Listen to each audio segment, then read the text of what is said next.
انسانی ہسٹری میں سب سے بڑا شرک بت پرستی کے نام پہ نہیں ہوا بلکہ ایک پیغمبر کے نام پہ ہوا ہے، جیسس کرائسٹ، اور اس میں پیغمبر کا قصور نہیں ہے، وہ تو وجیہن فی الدنیا والآخرہ ومن المقربین ہے، دنیا اور آخرت میں اللہ تعالیٰ کے نزدیک عزت اور وجاہت والے ہیں اور اللہ کے قریبی بندوں میں سے، ان کے نام پر شرک کھڑا ہوا، اور یہی کام ادھر بھی ہو جانا تھا اور پوری امت گمراہ ہو جاتی، جس طرح حضرت عیسیٰ ابن مریم کی ساری امت گمراہ ہو گئی اگر اللہ کے نبی اسلام کا سینسٹیوٹی کا لیول وہ نہ ہوتا، جو صحیح بخاری میں حدیث ہے، حضرت عمر کہتے ہیں میں نے اپنے کانوں سے رسول اللہ کو ممبر پہ یہ کہتے ہوئے سنا تھا صلی اللہ علیہ وآلہ وسلم ورضی اللہ تعالیٰ عنہ، دیکھنا میری شان کو اس طرح بلند نہ کرنا جس طرح نصارہ نے اپنے پیغمبر عیسیٰ ابن مریم کو بڑھا دیا، میں اللہ کا بندہ اور اس کا رسول ہوں، مجھے اللہ کا بندہ اور اس کا رسول ہی کہنا۔ رسول اللہ نے بھی ایک اور جیسس کرائسٹ بن جانا تھا اگر نبی اسلام کی سینسٹیوٹی کا یہ لیول نہ ہوتا۔ دیکھیں اللہ تعالیٰ ہمارے اگر اللہ عیسیٰ کو، ان کی ماں کو، سب کو ہلاک کر دے اور سب میں پھر سارے ہی آگے، سارے جن، سارے فرشتے، سارے پیغمبر، سارے بزرگ، سارے باپے، تو کیا یہ ساروں کی توہین ہوگی؟ نہیں، جب توحید اسٹیبلش ہوگی پھر بات اسی طریقے سے ہوگی۔ ہمارے نبی کے بارے میں بھی آیا قل ارائیتم ان اہلکنی اللہ ومن معی او رحمنا فمن یجیر الکافرین من عذاب علیم، نبی تم فرماؤ کہ بالفرض اگر اللہ، یہ بالفرض تو ہم احترام لگاتے ہیں ساتھ تاکہ یہ فتویٰ نہ لگائیں، وہاں نہیں بالفرض لکھا ہوا، کیوں اللہ تعالیٰ کو کیا ضرورت ہے کہ کسی کو کلیریفیکیشن دے کہ میرے جیسا ہے ہی کوئی نہیں اور انبیاء سے ہی کوئی نہیں، اللہ کو یہ بات کہنے کے لیے کوئی کرٹسی میں جانے کی ضرورت ہے؟ اللہ تو ڈائریکٹ بات کر رہا ہے، نبی سے فرماؤ اگر اللہ مجھے ہلاک کر دے، ہلاک، اور میرے سارے ساتھیوں کو، تو ہمارا کوئی اختیار نہیں اللہ کے مقابلے پر، تو کافر کے زوم میں ہے کہ کافروں کو اللہ کے عذاب سے کوئی بچا سکتا ہے؟ کمال ہے، میں کہتا ہوں کس لیول پہ ادھر کے باتوں کو سمجھایا جا رہا ہے۔ یہ ہے وہ چیز جو آج مسلم عوام کو بتانے کی ضرورت ہے کہ جب اللہ کے مقابلے پہ آپ کوئی چیز کھڑا کریں گے تو اس کو پھر توحید کو اسٹیبلش کرنے کے لیے آپ کو یہ بتانا پڑے گا کہ اللہ کے مقابلے پہ کوئی فرشتہ، کوئی پیغمبر، کوئی جن، کوئی انسان، کوئی شے نہیں ہے اللہ کے مقابلے پر۔ جو بندہ یعنی اس چیز کو بیان کرتا ہے اسے کہتے ہیں یہ پیغمبروں کا گستاخ ہو گیا۔ اب یہ نیچرل بات ہے، وہ ہمارے استاد کی بات مولا اسحاق صاحب رحمہ اللہ، وہ پنجابی میں اپنے سٹائل میں کہتے تھے اوے جدو توحید بیان کریں گے تے پیغمبراں دی تے ولیاں دی گستاخی تے آپ ہی ہو جائے گی، پھر تے کہیں گے کہ انہاں دے پلے کوئی شے نہیں، سب کچھ مالک اللہ ہی ہے، پھر تے کہیں گے جسے پنجابی میں کہتے ہیں کہ آٹا گوندیا ہلدی کیوں ہے؟ بھائی جب آٹا گوندا جائے گا پھر ہلنا تو پڑے گا، یہ تو نیچرل ہے کہ جب آپ توحید بیان کریں گے تو جو آپ نے جعلی توحید بنائی ہوئی ہے جسے آپ توہین رسالت کہتے ہیں وہ آٹومیٹکلی ہو جائے گی۔ پھر تو ہم یہ کہیں گے کہ کوئی نبی، کوئی فرشتہ، کوئی جن، کوئی انسان نہ اپنے کسی نفع کا مالک ہے نہ کسی نقصان کا۔ اگر کوئی کہتا ہے کہ یہ اسٹیٹمنٹ غلط ہے تو اسے الٹ کرے، تو وہ اسٹیٹمنٹ پھر درست ہونی چاہیے کہ ہر انسان، ہر نبی، ہر فرشتہ نعوذ باللہ اپنے ہر نفع اور نقصان کا مالک خود ہے اللہ کے مقابلے پر۔ یہ بولنا ہوگا ساتھ، کیونکہ اللہ کے ساتھ میں کمپیئر کر کون بولے گا؟ تو نفع میں ہر وہ چیز ہے جو انسان کی ضرورت ہے، جن کی ضرورت ہے، ہر انسان، خواہ پیغمبر ہو یا عام انسان، کھانا پینا اس کی ضرورت ہے، آکسیجن اس کی ضرورت ہے، نیند اس کی ضرورت ہے، ٹوائلٹ جانا اس کی ضرورت ہے۔ آپ تو کہتے ہیں نا کہ فلانے بابے نے سمندر روکا ہوا ہے، کوئی بابا اپنا پیشاب بھی نہیں روک سکتا، اپنا سانس بھی نہیں روک سکتا، ویل مچھلی تو 1.5 گھنٹے تک سانس روک سکتی ہے، بابا نہیں روک سکتا۔ تو حضرت ابوبکر صدیق رضی اللہ تعالیٰ عنہ نے حمد و صلات کے بعد جو پہلا جملہ بولا، نہ وہ کسی آیت میں ہے نہ کسی حدیث میں۔ یہ کہتے ہیں نا انجینئر صاحب یہ کتنے لکھا ہے کہ نبی کے جیسا ہے ہی کوئی نہیں، تیرے بابے تشائی کوئی نہیں۔ جی جس جگہ حضرت ابوبکر کا وہ خطبہ لکھا ہوا ہے جو قرآن و حدیث میں نہیں تھا، وہ کہتے ہیں نہیں وہ موجود نہیں تھا، انہوں نے ایکسپلین کیا۔ جی یہی تو بات ہے کہ ایکسپلین کرنے کے لیے موٹے دماغ کھولنے کے لیے، اور ایکسپلین بھی ایسا گستاخانہ انداز میں کیا ان کے بقول، دل میں کہتے ہیں سامنے نہیں کہتے، سامنے آئے تو پھر میں نہیں چھوڑوں گا۔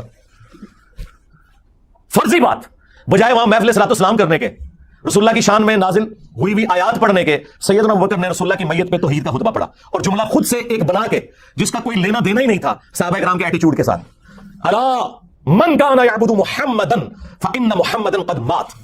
کان کھول کر سن لو تم سب، تم میں سے جو کوئی بھی محمد کی عبادت کرتا تھا جان لے کہ محمد مر چکے، مر چکے۔ فان محمدا قد مات، وصال شریف نہیں کہا، حالانکہ وہ بھی عربی کا لفظ ہے، وفات شریف نہیں کہا، وہ بھی عربی کا لفظ ہے، اور اس سے بڑھ کر صحابہ میں تو کسی نے کبھی نبی کی عبادت ہی نہیں کی تھی۔ فرضی جملہ کولوں، ایک ہے نا کولوں بولتا ہے انجینئر، جی انجینئر ابوبکر کا غلام ہے، ان کا اسٹوڈنٹ ہے۔ جس طرح انہوں نے اس وقت الحمدللہ توحید اسٹیبلش کی، آج ان کے پیٹرن پہ چل کے تم نے جو شیطانی وسوسے پھیلائے ہوئے نا، ہم توحید کو اسٹیبلش کر رہے ہیں تمہارے بابوں کے مقابلے پر۔ ومن کان یعبد اللہ فان اللہ حی لا یموت، اور جو کوئی اللہ کی عبادت کرتا تھا وہ جان لے کہ اللہ تعالیٰ زندہ ہے، اسے کبھی موت نہیں آئے گی۔ یہ جملہ انہوں نے پہلے بولا، اس کے بعد انہوں نے آیات پڑھی، اور دیکھیں میں کتنا شریف ہوں، آپ کے شر سے بچنے کے لیے پہلے میں حدیثیں بیان کرتا ہوں، آیتیں بیان کرتا ہوں، اینڈ پہ میں کہتا ہوں کہ بابے تشائی کوئی نہیں۔ لیکن سیدنا ابوبکر نے پہلے کیا کہ اللہ کے مقابلے پر کسی کی عبادت نہیں ہو سکتی، خواہ وہ کوئی پیغمبر بھی ہو، اور پھر آیت پڑھی۔ آیت بالکل ڈیفرنٹ تھی لیکن اس میں سے رزلٹ یہ نکالا۔ قرآن میں تو قصہ آدم اور ابلیس 7 دفعہ ہے، اس میں تو کہیں لکھا کہ شیطان نے کہا تھا کہ اللہ کے جیسا ہے ہی کوئی نہیں، آدم تشائی کوئی نہیں۔ اس نے یہ کہا تھا میرے جیسا ہے ہی کوئی نہیں، آدم تشائی کوئی نہیں۔ اس نے آدم علیہ السلام کے مقابلے پہ بابا کھڑا کر لیا تھا جو تم لوگ کرتے ہو، وہاں وہ بابا خود تھا، یہاں تم نے اپنے بابے کھڑے کیے ہیں، کبھی کسی بزرگ کو کھڑا کر لیتے ہو، کبھی کسی امام کو کھڑا کر لیتے ہو، اور کبھی نعوذ باللہ زبردستی کسی پیغمبر کو لا کے کھڑا کر دیتے ہو۔ پیغمبروں کا کوئی قصور نہیں، تمہارا قصور ہے۔ سورۃ الاعراف پڑھ کے دیکھ لیں، اللہ تعالیٰ نے وہم نکالا ہے. اللہ نے پوچھا کہ تجھے مسئلہ کیا ہے, تو اس نے کیا جواب میں کہا تھا؟ انا خیر من, میں سے بہتر ہوں. تو نے مجھے آگ سے پیدا کیا, اسے مٹی سے پیدا کیا. اس نے یہ تو کہا ہی نہیں ہے کہ اے اللہ میں تجھے سجدہ کروں گا, اس کو نہیں کروں گا. یہ تو جھگڑا ہی نہیں تھا. اگر یہ بات کرنی ہوتی تو جبرائیل علیہ السلام کر لیتے. اور بھائی توحید کا مطلب یہ ہے کہ اگر اللہ تمہیں یہ حکم دینا کہ کسی جانور کے آگے بھی جھکنا ہے تو ہم جھکیں گے. اللہ کا حکم ماننا رحمانی توحید ہے, اور اللہ کا حکم نہ ماننا شیطانی توحید ہے. تو شیطان نے اللہ کی حکم عدولی کی تھی اور آدم کے مقابلے پہ اپنے آپ کو کھڑا کیا تھا, اللہ کو نہیں کھڑا کیا اس نے.